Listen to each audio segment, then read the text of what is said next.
Jai Radha Madhava Kunja Bihari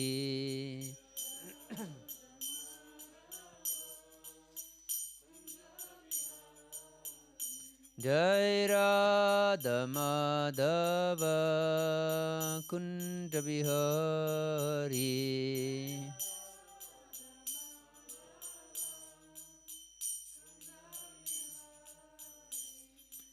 Gopi Janavallabha Girivaradhari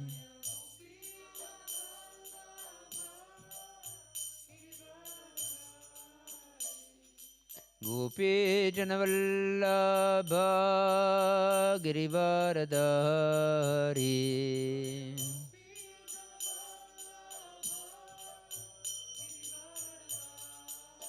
Yashodanandana Brajaja Naranjana Yashodanandana Brajaja Naranjana Yamunatiravanachari Yamunatiravanachari Jaya Radha Madhava Kunja Bihari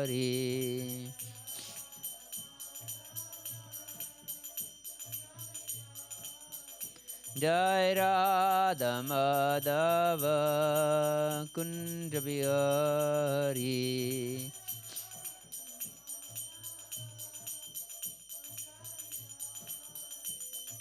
Gopi Janavallabha Girivaradhari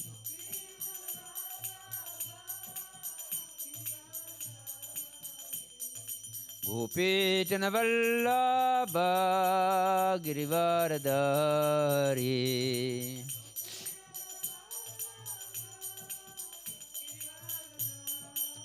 Yashodanandana Brajaja Naranjana Yashodanandana Brajaja Naranjana Yamunatiravanachari Yamunatiravanachari Jaya Radha Madhava Kunja Bihari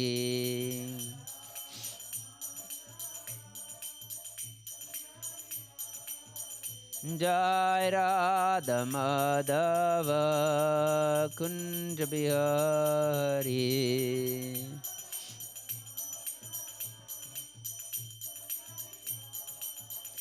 Hare Krishna Krishna Krishna Hare Hare Hare Rama Rama Rama Hare Hare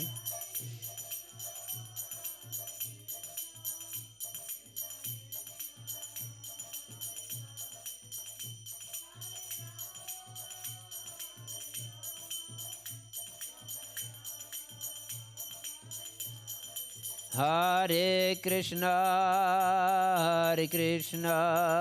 Krishna Krishna Hare Hare Hare Rama Rama Rama Hare Hare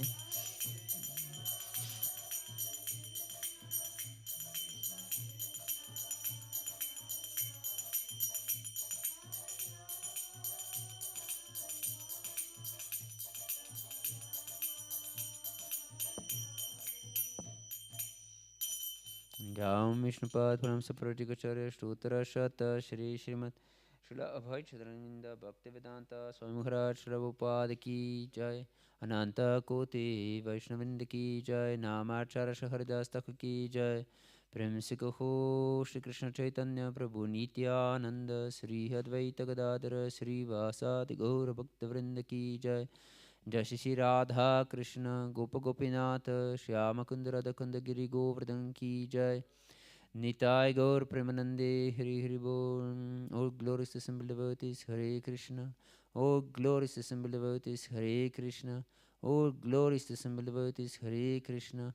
All glories to Shri Guru and Shri Gauranga. All glories to Srila Prabhupada.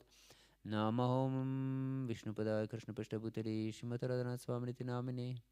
Namahom Vishnupadaya Krishna Pashtaputari Shrimati Bhaktivedanta Swamiti Namine. Namaste Saraswati Deve Gauravani Pracharine Nirvishesha Shanyavadi Pashtadeshatarine. Om Namo Bhagavate Vasudevaya.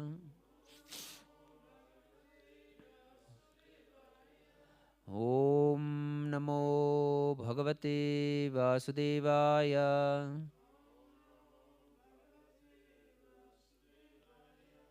Om Namo Bhagavate Vasudevaya.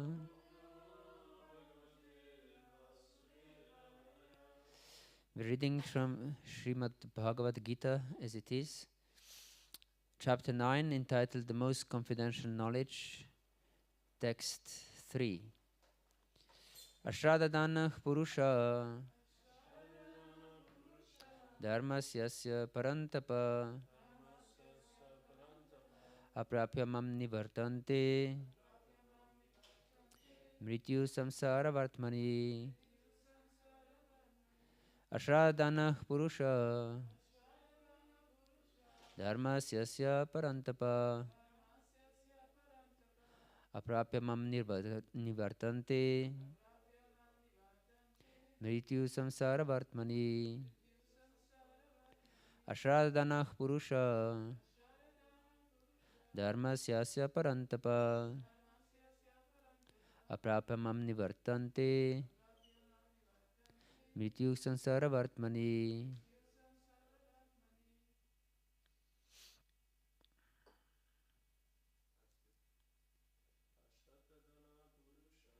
Ashradana Purusha Dharmasyasya Parantapa Aprapyamam Nivartante Mrityu Samsara Vartmani. Ashradana Purusha Dharmasyasya Parantapa Aprapyamam Nivartante Mrityu Samsara Vartmani. Ashradadanaha, those who are faithless. Purushaha, such persons. Dharmasya, toward the process of religion. Asya, this. Paramtapa, O killer of the enemies. Aprapya, without obtaining. Mam, me.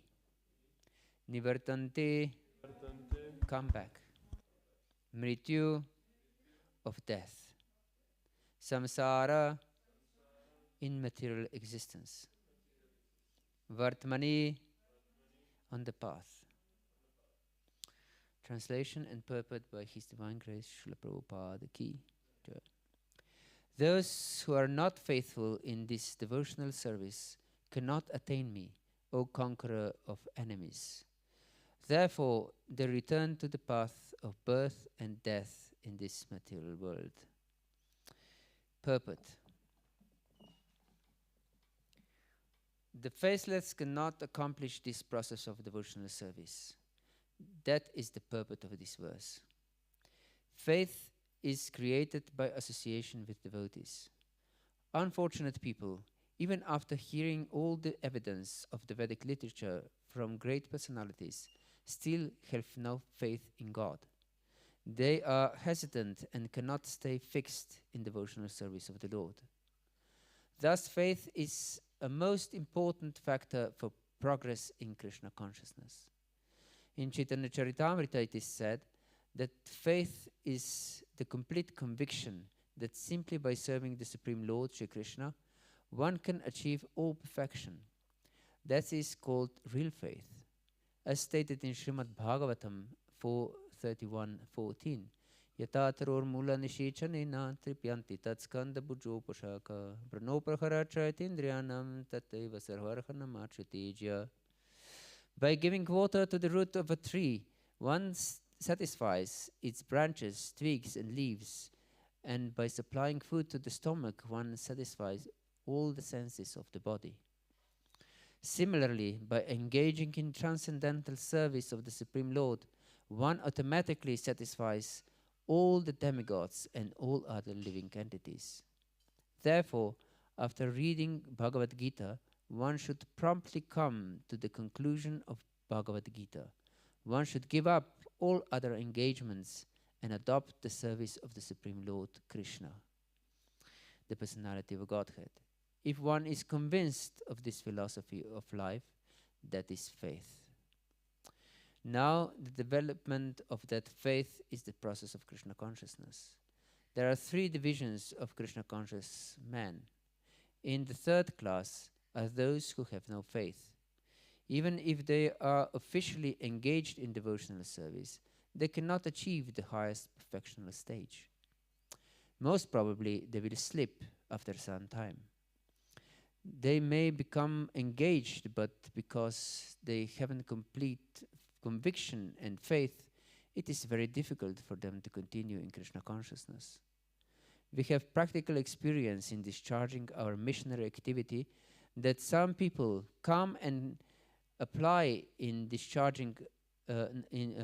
themselves to Krishna consciousness with some hidden motive, and as soon as they are economically a little well situated, they give up this process and take to the old ways again. It is only by faith that one can advance in Krishna consciousness. As far as the development of faith is concerned, one who is well versed in the literatures of devotional service and has attained the stage of firm faith is called the first-class person in Krishna consciousness. And in the second class are those who are not very advanced in understanding the devotional scriptures, but who automatically have firm faith that Krishna Bhakti or service to Krishna is the best course, and so in good faith have taken it up.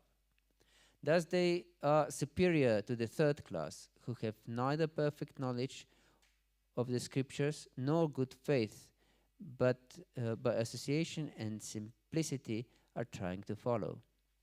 The third class person in Krishna consciousness may fall down, but when one is in the second class, he does not fall down. And for the first class person in Krishna consciousness, there is no chance of falling down. One in the first class will surely make progress and achieve the result at the end. As far as the third class person in Krishna consciousness is concerned, although he has faith in the conviction that the devotional service to Krishna is very good, he has not yet gained adequate knowledge of Krishna through the scriptures like Srimad-Bhagavatam and Bhagavad Gita. Sometimes these third-class persons in Krishna consciousness have some tendency toward karma yoga and jnana yoga, and sometimes they are disturbed.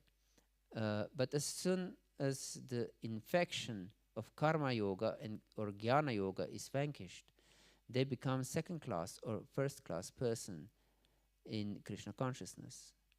Faith in Krishna is also divided into three stages and described in Srimad-Bhagavatam.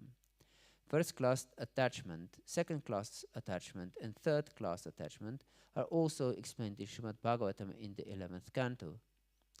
Those who have no faith, even after hearing about Krishna and the excellence of devotional service, who think that it is simply eulogy, find the path very difficult, even if they are supposedly engaged in devotional service.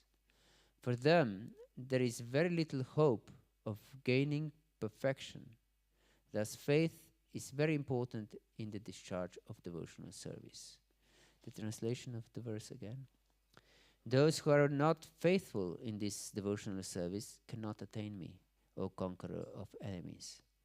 Therefore, they return to the path of birth and death in this material world. Om Ajnanatimirandasya Gyananjanashalakaya Chakshurun Militam Yena Tasmai Shri Gurave Namaha.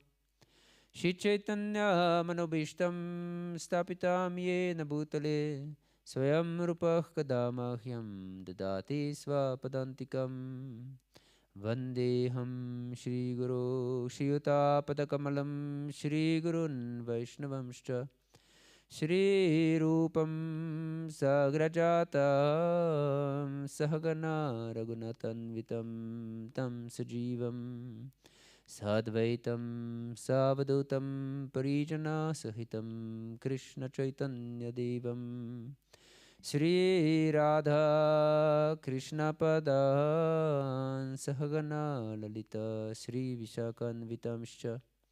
He Krishna Karuna Sindhu Dinabandhu Jagatpate Gopesha Gopika Kanta Radha Kanta Namostute Tapta Kanchana Gaurangi Radhe Vrindavaneshwari Vrishabhanu Sute Devi Pranamami Hari Priye Vanchakalpatarubhyascha Kripa Sindhu Behivacha Patitanam Pavanebhyo Vaishnavebhyo Namo Namaha.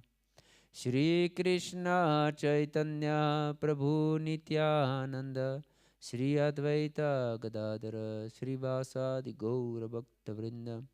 Hare Krishna Krishna Krishna Hare Hare Hare Rama Rama Rama Hare Hare. Hare Krishna. So this verse is wonderfully fitting in our discussion on Grihastha ashram and confirms about what we have spoken this morning. That one has to acquire very good scientific ground in devotional service, that he should know tattva of bhakti very well to develop proper faith. Because we should know that faith is not something unscientific, one may think. Because it is explained that everyone has certain faith in life, every living entity. Actually, from the small child to the end of life, we have faith. Even when we go to school, we have to have faith what we are explained in school. Otherwise, we cannot accept anything, isn't it? Yes. So, who has scientifically researched every information received in school? No one. So, actually, it's accepted blindly. Yes, as true. Yes. Not scientifically. Scientifically means doubt. You have to research and confirm the truth. Yes, by your experiment. So we can see that Bhakti Yoga is the ultimate science. You have to undergo your own experience, experiment. Otherwise, you are disqualified to attain knowledge of tattva, actually. Yes. So you have to scientifically apply knowledge in your own research. Therefore, the Vedas don't support spiritual laziness. Yes. Etavat eva jigyasan tattva jigyasunatmana anvaya vyatirikabhyan yat sarvatra sarvada. It is explained in Chatur Shloki of Srimad-Bhagavatam that one has to inquire about absolute truth in all circumstances, directly and indirectly, and at all times. Yes, so we have to research. We have to, and this searching for absolute truth is not just dry knowledge or information, but actually proper knowledge of absolute truth is to develop love for the Lord. That means to apply practically in devotional service and begging the Lord, please accept me, accept my service, please reveal yourself to me, please purify my heart. I want to know you, I want to love you. This is my goal in life. I don't want anything else. And if our Grihastha life is not based on such attitude, it will be just materialistic. Yes, and materialistic life means suffering. There is no other way to avoid suffering than bhakti and service. Yes, one can be perfect in some psychological knowledge or anything, but if he's under the modes of material nature, he will definitely suffer. Yes, he will have expectations from the other person, and so on. So as long as we have personal selfish interest, and everyone has personal selfish interest as long as we are not pure devotees, we'll definitely suffer. Yes. Therefore, here Prabhupada mentions in the purport that there are third-class devotees, second-class devotees, and first-class devotees. And many times we hear that we have to rise to Madhyama platform. Have you heard this? But we have to rise to Uttama platform, actually. We shouldn't be satisfied with something in between, with Madhyama platform. Madhyama, of course, is very good. One should rise to Madhyama platform, not stay on Kanishta platform. But we shouldn't be satisfied with Madhyama platform. We have to become first-class devotees. Yes, definitely. If you want to achieve success, as here Prabhupada he says, yes, one in the first class will surely make progress and achieve the result at the end. Yes. So one has to become first class. Don't be satisfied, stuck somewhere in between. Yes, this is very important understanding, because if there is so much stress to rise on the Madhyama platform, then we will not have this aspiration to go really deep in our relationship with the Lord. Yes. Then we will stay on this sadhana platform mentality. Yes, I perform devotional service. I chant poorly. And I'm catching my rounds all day long. And this is enough for me. But it is not. The heart is hankering for something more. Heart is hankering for pure love, unobstructed love, unlimited love. But this mediocre approach will never achieve such state of consciousness. So we have, if we read our acharyas, their songs are full of deep hankering. Yes, deep hankering. Please, my Lord, I want to serve you, I want to love you. Please help me. I'm completely helpless in these waves of material life. Yes, Narottam Das Thakur, for example. He was endowed with pure love of Lord Chaitanya. That means pure love of Srimati Radharani for Krishna. And he is praying in Prema Bhakti Chandrika, I'm afraid that I will not be able to cross over the obstacles in devotional service. Therefore, I pray constantly. he prays constantly that he will be able to cross over the obstacles. So what is our position? If Narottam Das Thakur, endowed with love of Srimati Radharani, is praying like this. So this should be also our approach.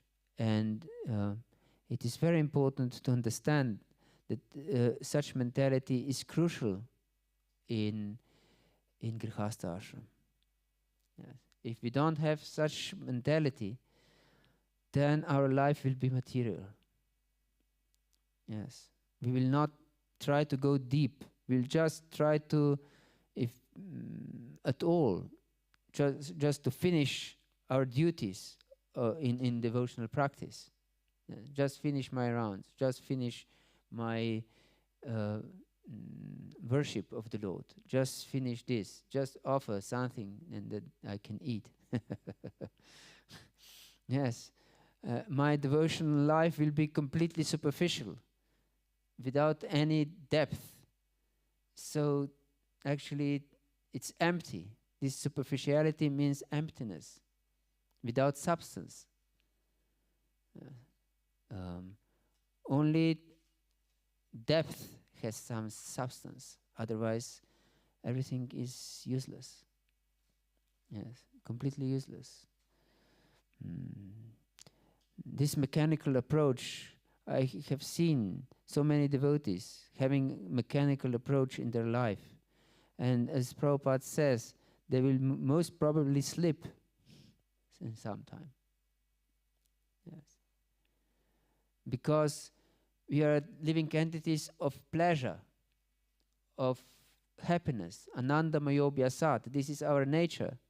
We cannot go around it. We have to have some pleasure, some happiness.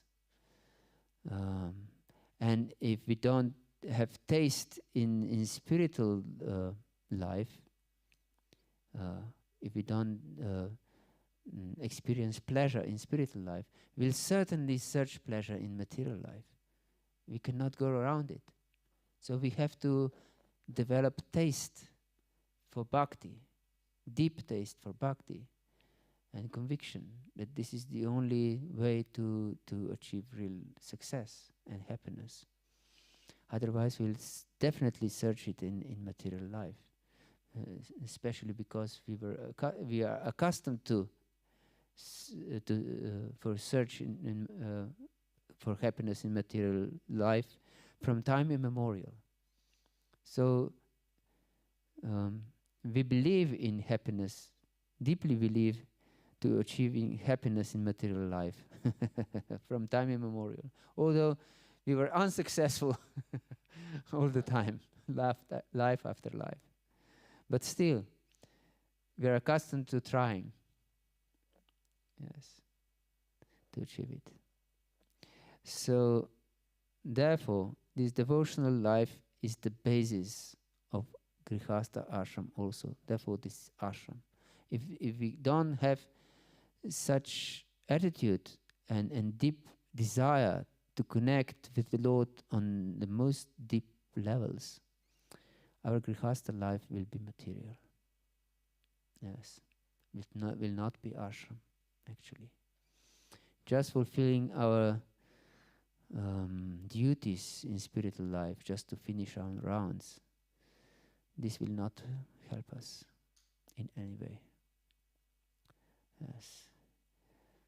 If we'll just try to finish, what will we accomplish? Our rounds will be finished. And that's it. Yes. But no connection. No connection. And therefore,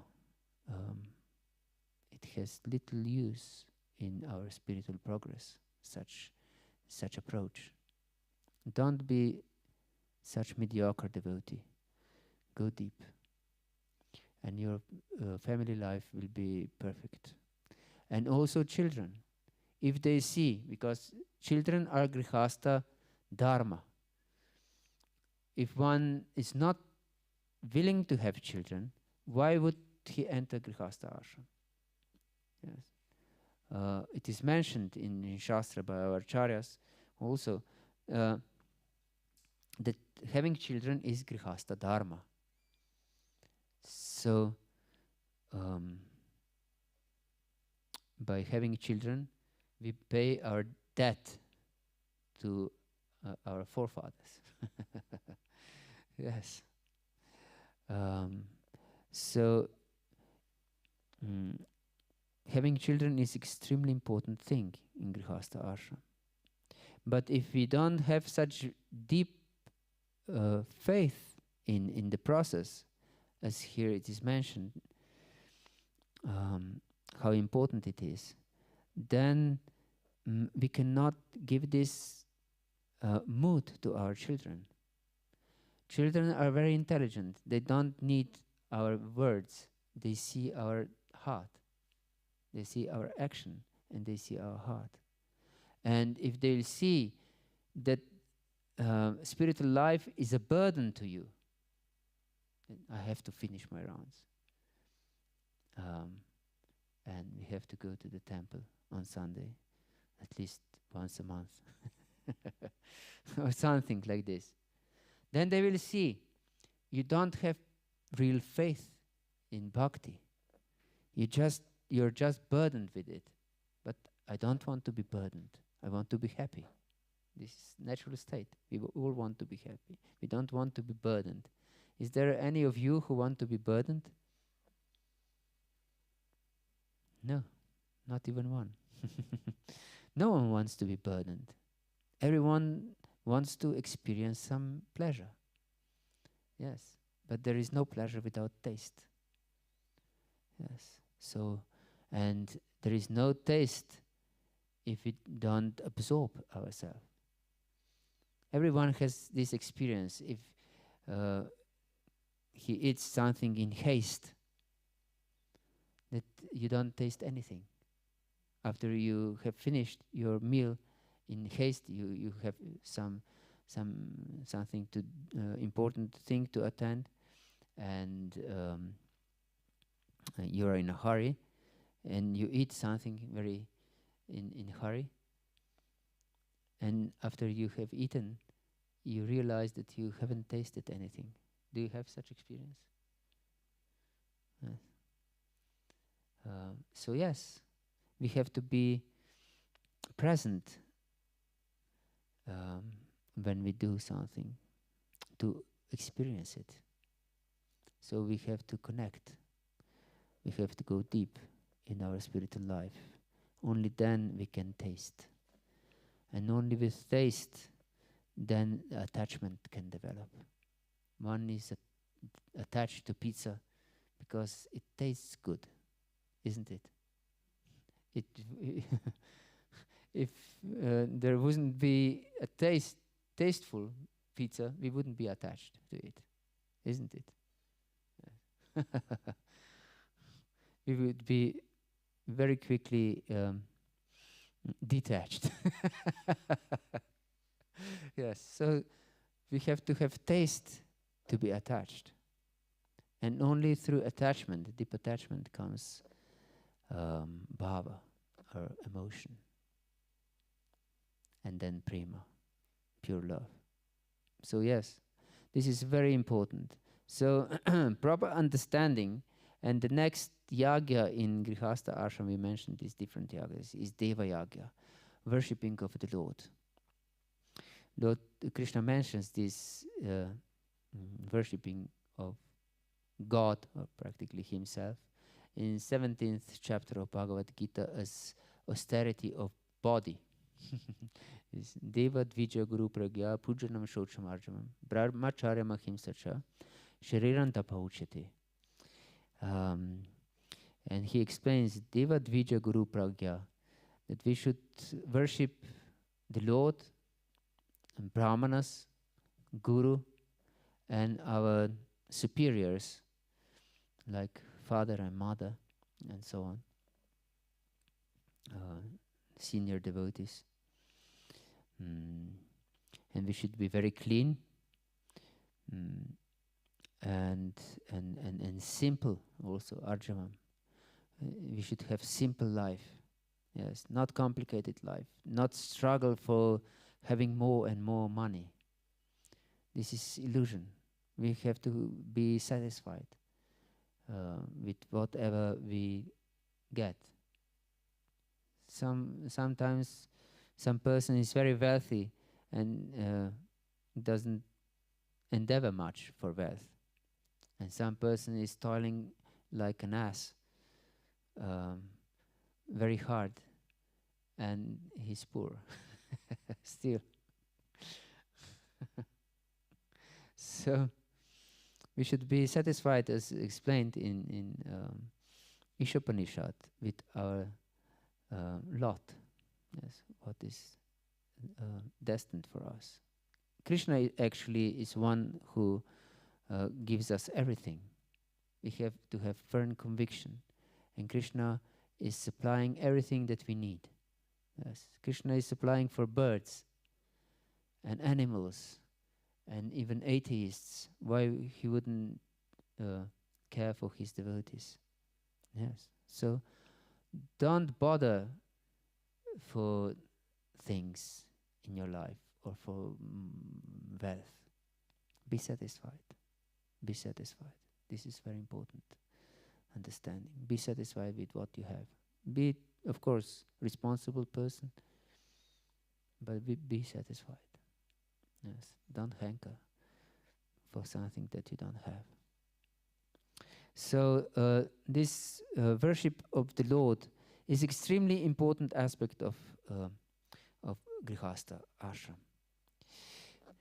So it is explained by Prabhupada, if we live in vicinity of the temple, don't have your own deities. Then the temple deities are your deities. Come to temple and worship temple deities. Come regularly for Mangalarati, for Gaurarati, for these different functions, because you're the Lord's devotee, you're His servant, and you live in His kshetra, we can say. So you come to the Lord to show, yes, here I am, your servant. Kimkara. Kimkara is also the name for the servant. And it means Kimkara. Kara means to do. And Kim means what. What can I do for you? Please instruct me. How can I serve you, my Lord? I'm your servant. So yes, if we live in vicinity of temple, we shouldn't have our own deities. But nowadays we can see even brahmacharis in the temple have their deities many times. This is not recommended by Prabhupada. And the whole family should be engaged in worshipping of the Lord. Many times I have seen, for example, father is worshipping some Shalagram Shila or something, and no one is engaged other than him in the service of the Lord. This is completely wrong. In the family, everyone should have this understanding. I'm the servant of the deity. I'm the servant of the Lord in the house. So little children should be given some responsibility for the deities. Yes. Doesn't matter if they're not initiated or second initiated. No. Home deities are meant to give engagement to any of the servants of the household. And that means also children. They have to be engaged in worshipping of the Lord. Everyone in the house. And these programs should be followed by the whole family. Mangalarati, Gaurarati, listening to the class, reading together, everything together. The family that prays together stays together. The family that dances together advances together. Yes. And the family that sings together clings together. The family that sings together clings together. Yes. So we should do everything together. Yes, this is Sankirtan. No excuse allowed. And this is the duty of the father. Father's duty is to establish discipline in the house. Yes. And especially boys have to be trained in this very strict discipline. Very strict discipline. From the age of 5 onwards. Many times devotees think that till the age of 5 we allow children to do anything. But this is wrong understanding, completely wrong, and detrimental for the development of the child. Of course, till the age of 5 you don't force him to do certain things. But they should know what is right and what is not. Yes, they should know this. I have seen the cases that the child was doing something wrong, and the parents' tactic was to divert attention to something good. But this is craziness, because then the child doesn't know that this particular thing is wrong. Yes, and he does nonsense all the time. The child should know what are the rules in the house. Yes, he should know this. This is responsibility of the parents. But of course, he doesn't have certain engagements till the age of 5. So he's not demanded to chant, for example, certain rounds till the age of 5. But that doesn't mean that we don't teach them chanting. We should teach the child chanting even before conception. Yes, that means that it's extremely important that we chant with proper attitude. This is teaching our children chanting even before conception. And then mother and father both should chant during the pregnancy regularly with proper attention. The child can sense your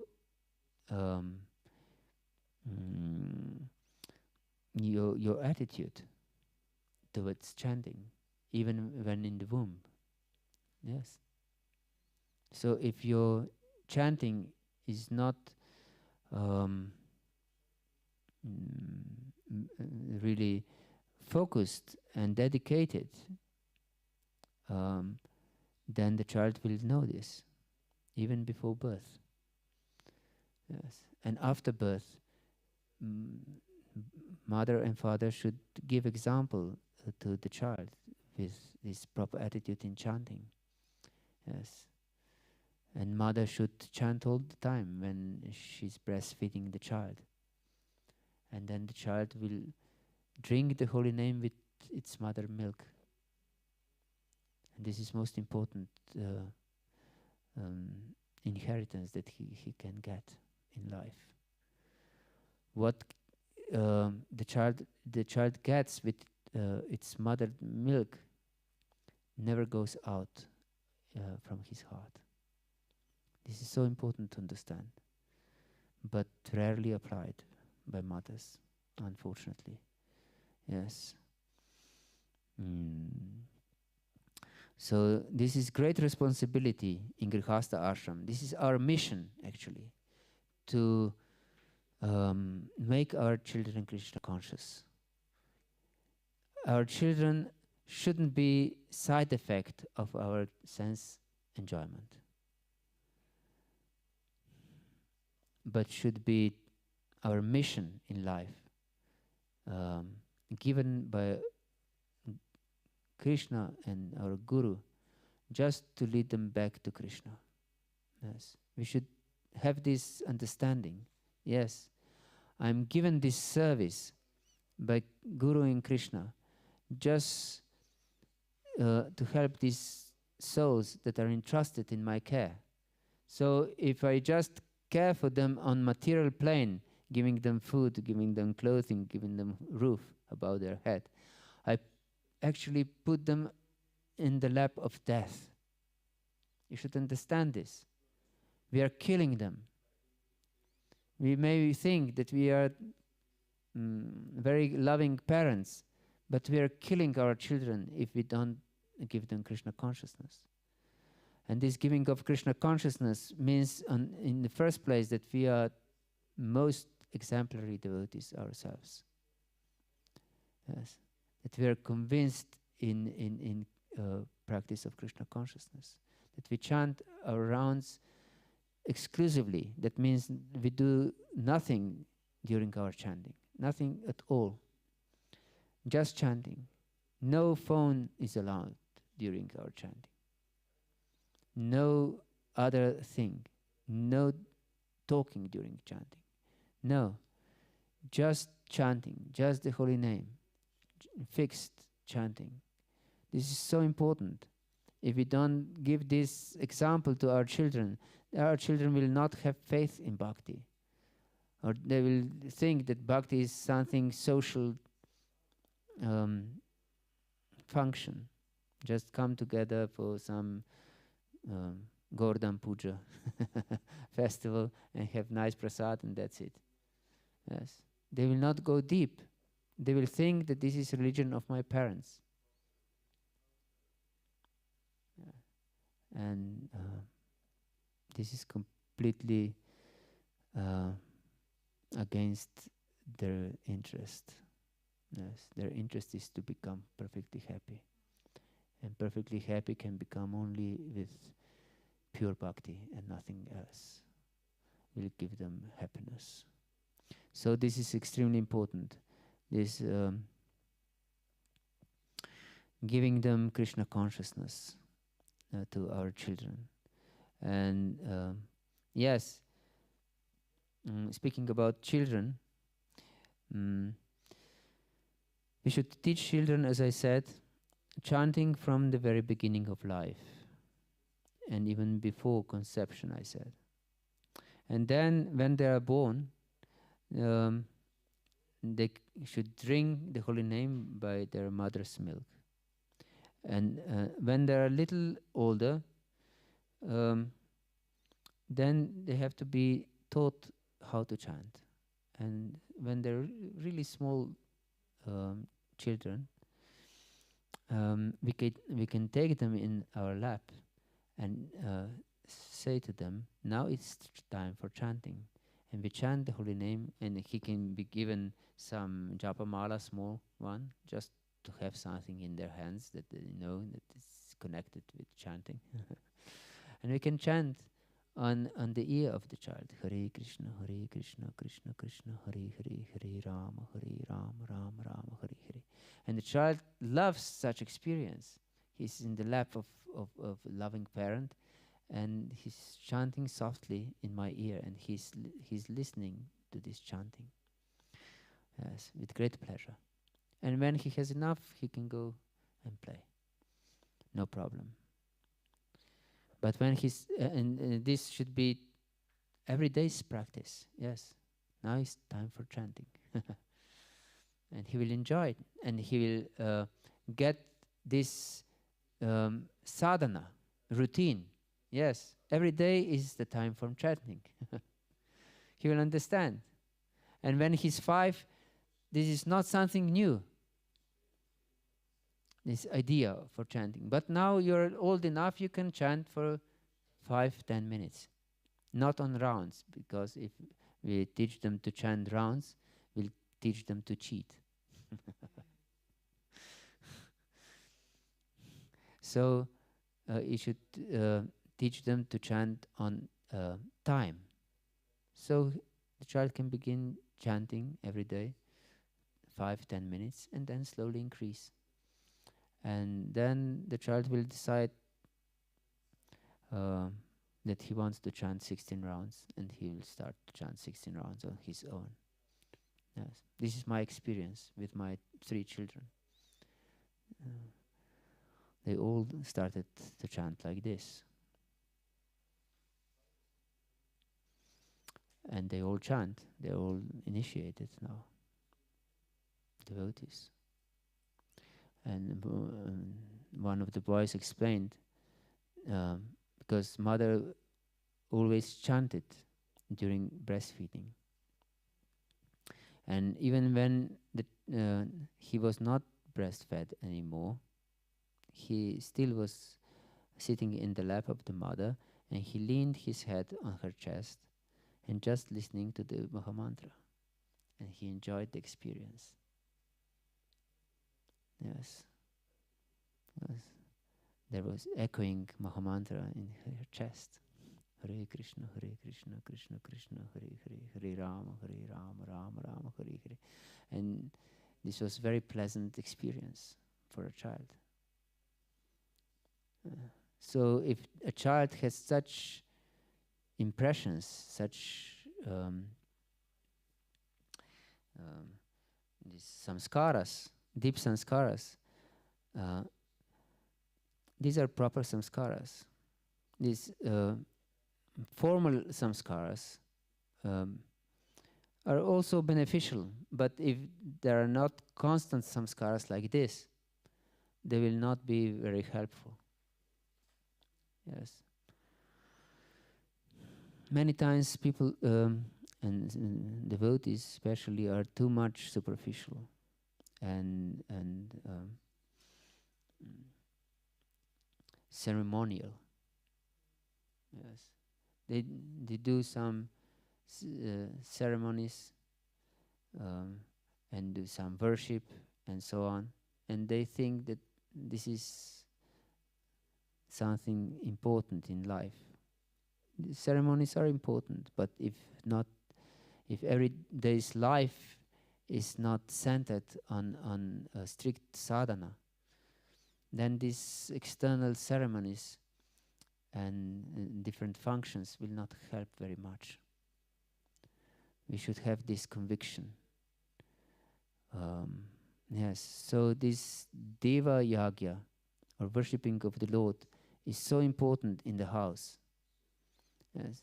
Without this worshipping of the Lord, and the foremost worship in Kali Yuga is chanting of the holy name, and household worship should also be focused on the worship of the deity. Yes. And these spiritual programs should be there. And this is the father's or husband's duty, to establish this discipline, this worship of the Lord in the house. Yes. Morning, Mangalarati. Evening, Gaurarati. Everyone should be present, without excuse. Listening to classes together. Reading together. At least certain amount. We should read also ourselves. But certain book should be read together with all the family, listening together. And in such a way, all children will have strong philosophical ground, strong tattva, and also experience in devotional life.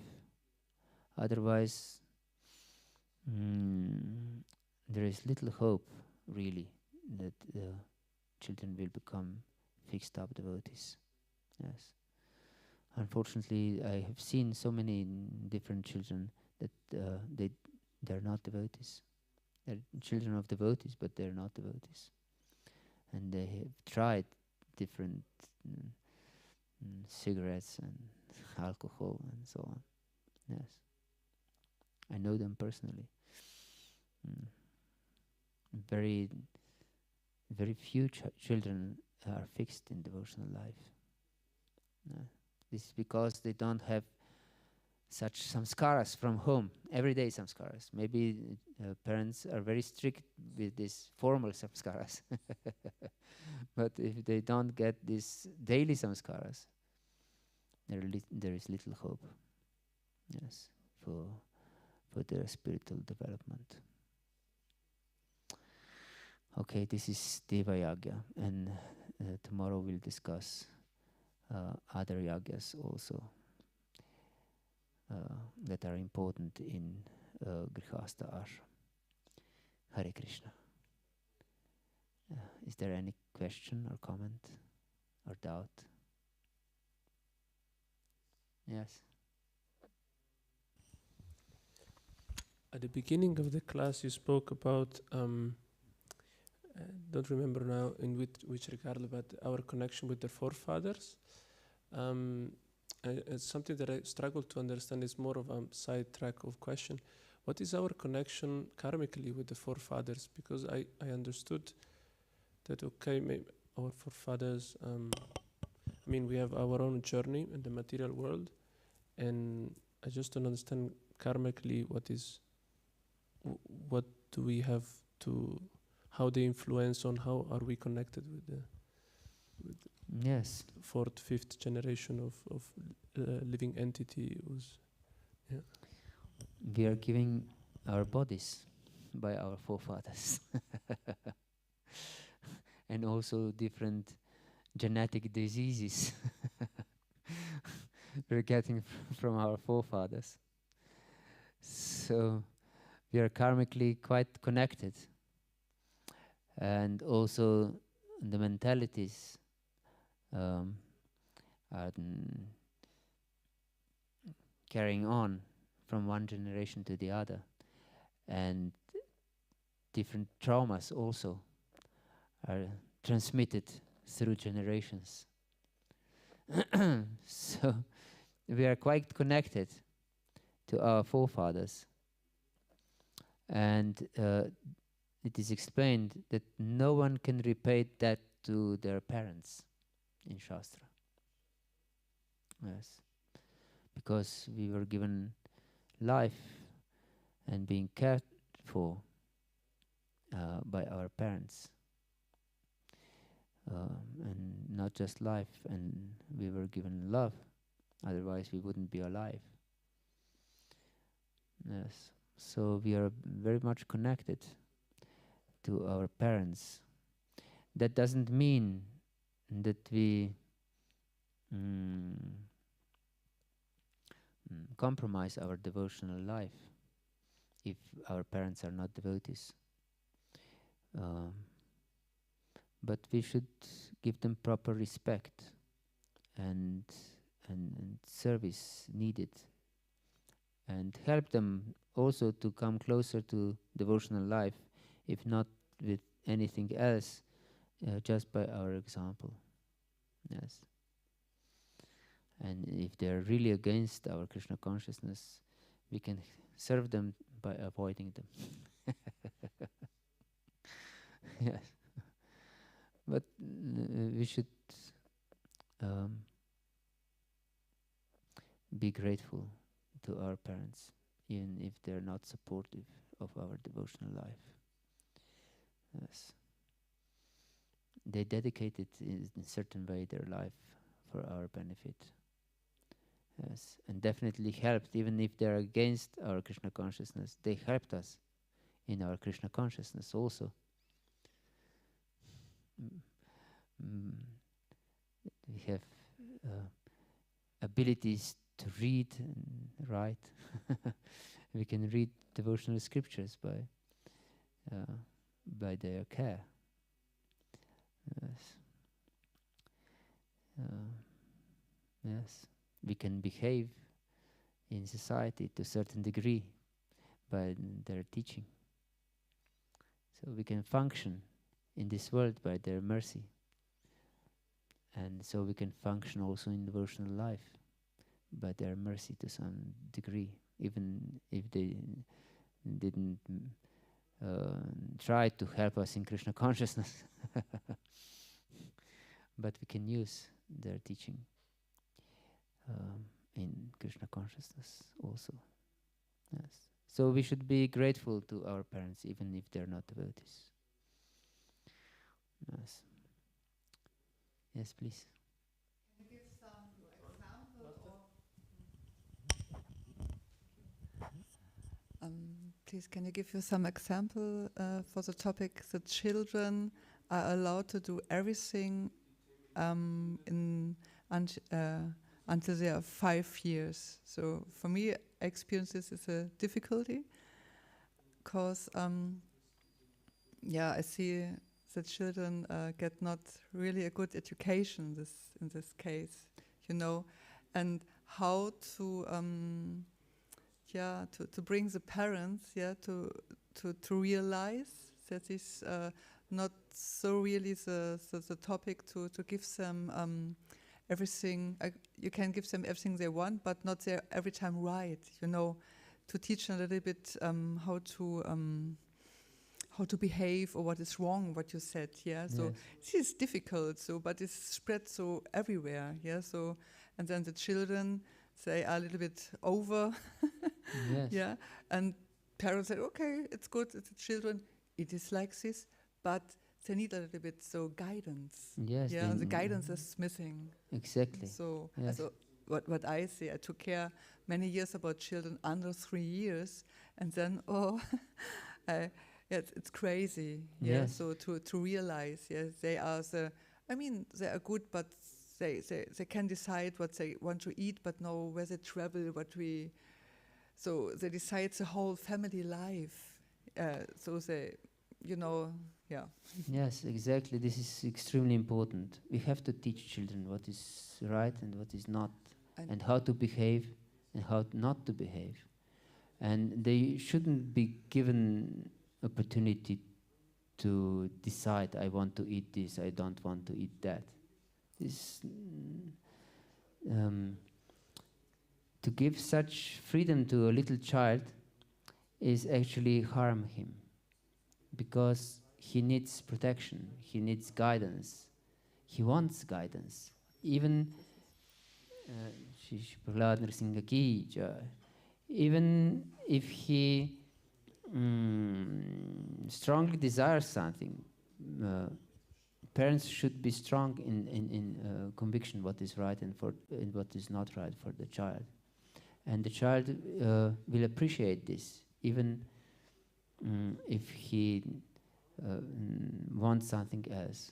But yes, we should give the children what is right in our conviction. So we should give children food that we think it's proper for their healthy life, not what they want. I have seen many times that children eat sweets and nothing else, practically. And they're pale like a wall, and they don't move outside. Yes. Children should be also learn to walk in the nature. Yes. Long distance. Long distance for a small child is 3 kilometers is already long distance, for example. But they should be taught to go to nature, to move in the nature, yes, to walk in the nature. So this is all very important things. What do you believe that's best for my child? I enforce this to children in certain way. For example, I remember my children, boys, they didn't want to wash their teeth. But I didn't discuss this, if you want or not. I said that you will wash your teeth without any debate. And I washed personally their teeth, even if they rebelled. I didn't care. So certain things should be enforced, because children don't want them. But we should decide what is good for children and what is not. Yes. And I have heard so many crazy things that I will allow my child to decide whether he wants to accept Krishna consciousness or not. That means I don't teach them Krishna consciousness at all. So this is craziness. Do I allow children not to eat, that I will allow him to decide himself if the child will eat or not. No. I will give them food because I know it's proper. And you have to have vegetables also, not just sweets, for example. And you don't leave to the child to decide whether he will go to school or not. Yes. That he can decide when he's 18, if he's willing to go to school. No, the child is forced to go to school if he doesn't want to go. Yes. So we should know what is proper for the children and what is not. Therefore, we should study, as we mentioned this morning. Yes. One should have common sense, developed common sense. This is so uncommon to have common sense in the modern days. Yes.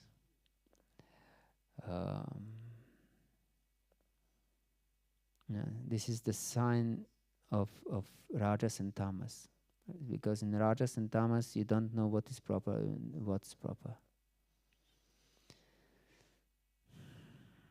Yes, children should be taught what is right and what is wrong from the very beginning of life. Yes. Don't divert their attention to something else. If they do nonsense, they should be taught, you shouldn't do this. Yes.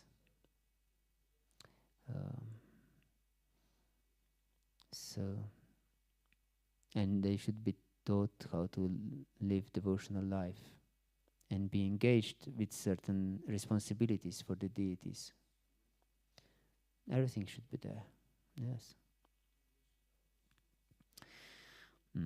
If they have certain responsibilities for the deities, everyone should have certain responsibility in the family, even small children. Then the devotional life becomes part of their life. Yes. Like eating. They will accept devotional life like eating. Yes.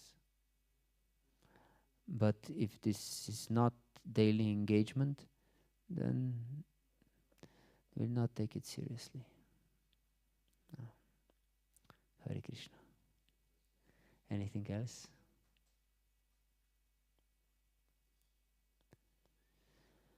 Okay, thank you very much. Srimad-Bhagavad Gita ki jai. Srila Prabhupada ki jai. Gaur Bhakta Vrinda ki jai. Nitai Gaur Pramanandi. Hare Bol. Hare Krishna. Please accept my humble obeisance.